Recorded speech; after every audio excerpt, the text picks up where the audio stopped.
though, the Prime Minister has said this morning on AM that New Zealand has attracted 1,000 early childhood teachers from overseas in the last year. But he says the way to combat poaching efforts from overseas is to make our economy stronger. The Australian state of Victoria has launched a campaign called Best Start, Best Life and are offering some kindy teachers $50,000 incentives to jump the ditch. Early Childhood New Zealand Chief Executive Kathy Wolfe joins us for more on this now. Good morning, Kathy. Morena, Melissa. So the Prime Minister this morning said the way to keep teachers here is to make our economy stronger. What do you make of that? That's good to hear because, as you've just mentioned, Australia are creating all these incentives to poach our teachers. Australia and other countries have looked in awe to New Zealand for many years. We've always aspired to 80 to 100% teachers in our early childhood services. However, we have been struggling with teacher shortages, and as the Prime Minister said, about 18 months ago, we worked on a campaign to attract teachers, but it isn't enough. And so now it is about working through how we're actually going to attract and retain teachers in New Zealand. And for us and the sector leaders, this is what we want to focus on. And we want to work with the government how we do that through overzealous regulations, addressing cost efficiencies there, but not putting children in harm's way. It is also about making sure we are investing in a workforce. But more importantly, it's about recalibrating our systemic investment into early childhood. And that's not only from the government, but it's also from parents, making it affordable so they can access early childhood. And then we have great social economic outcomes for parents who will then join the workforce.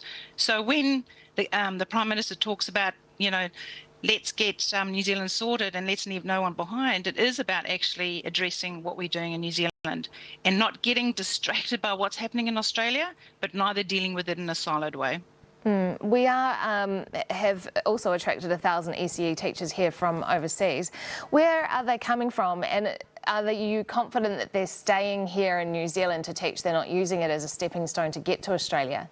Yeah, firstly, I'm not quite sure it was 1,000. We did do quite well in terms of attracting teachers through that campaign with the Ministry of Education. They definitely are staying. They come from all over the world, all various parts of Asia, Africa, Europe. So it's not one particular area.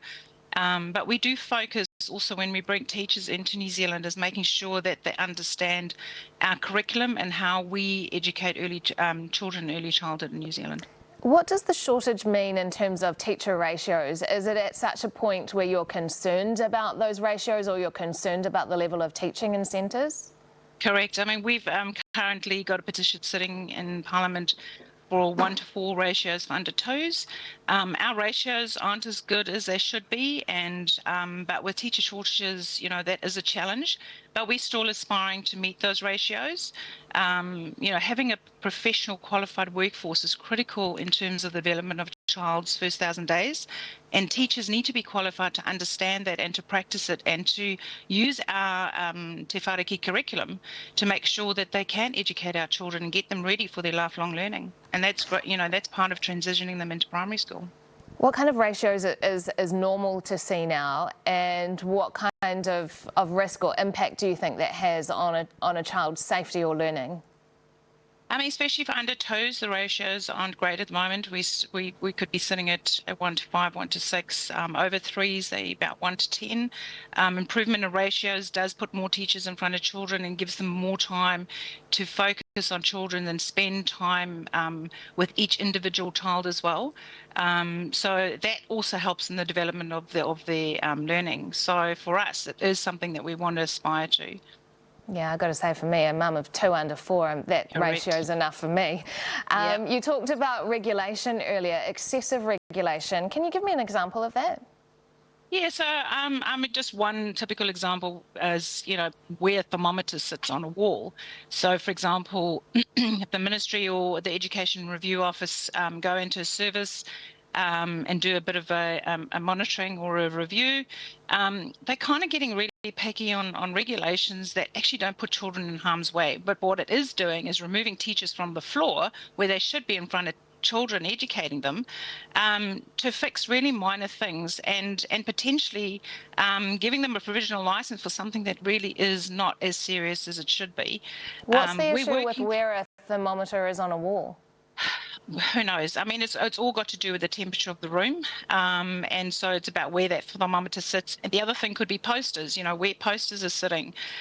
So we want to try and work through with the government those overzealous regulations, but there'll be some real cost efficiencies there. So this is where we can work with the government to, because as the Prime Minister said, there's no more money, but we need to make sure that the investment that we have in early childhood education is working for early childhood services, for families, for teachers. But we can't stagnate. We need to make sure that we continue to incrementally invest in early childhood, because we don't want the risks to New Zealand for our teachers with the campaigns that are happening across the ditch. Early Childhood New Zealand Chief Executive Kathy Wolfe. Kathy, thanks for your time.